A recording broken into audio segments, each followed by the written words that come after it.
Greater Hyderabad municipal corporation పరిధిలోని అక్రమ నిర్మాణాల కూల్చివేతలపై హైడ్రా కమిషనర్ రంగనాథ్ కీలక ప్రకటన చేశారు. హైడ్రా ఏర్పడక ముందు అనుమతి ఇచ్చినటువంటి ఏ కట్టడాలను హైడ్రా కూల్చదని స్పష్టం చేశారు. అనుమతులు లేకుండా నిర్మించినప్పటికీ నివాస గృహాలను ముట్టుకోబోని పేర్కొన్నారు. 2024 జూలై ముందు నిర్మించిన గృహాలను కూల్చదని హైడ్రా కమిషనర్ రంగనాథ్ స్పష్టం చేశారు. FTL లో అనుమతి లేకుండా కట్టిన వాటిని మాత్రం వదిలేది లేదని హైడ్రా కూల్చుతుందని తేల్చి చెప్పారు.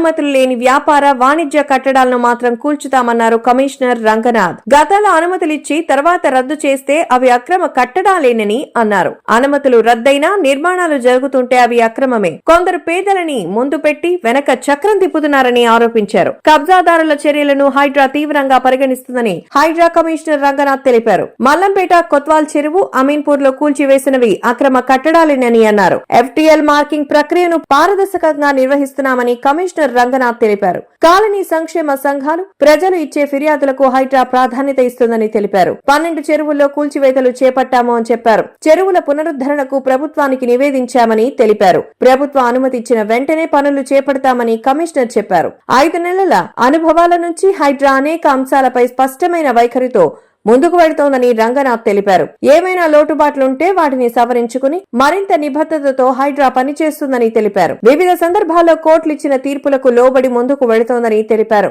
ప్రభుత్వం దిశానిర్దేశం మేరకు హైడ్రా పనిచేస్తుంది అన్నారు. భూ కబ్జాల వెనకున్న పాత్రధారులు సూత్రధారులపై కఠిన చర్యలు తప్పవని హెచ్చరించారు. హైడ్రాను బలోపేతం చేసేందుకు ప్రభుత్వం పలు అధికారాలను కట్టబెట్టింది. సాంకేతికంగా కూడా మరింత బలంగా తయారవుతోంది. గత 5 నెలల్లో హైడ్రా దాదాపు 200 ఎకరాల ప్రభుత్వ భూమిని స్వాధీనం చేసుకుందని కమిషనర్ రంగనాథ్ వివరించారు. ప్రజా ఫిర్యాదులను పరిష్కరించేలా హైడ్రా పనితీరు ఉంటుందని, త్వరలో హైడ్రా పోలీస్ స్టేషన్ ను ప్రభుత్వం ఏర్పాటు చేస్తుందని చెప్పారు.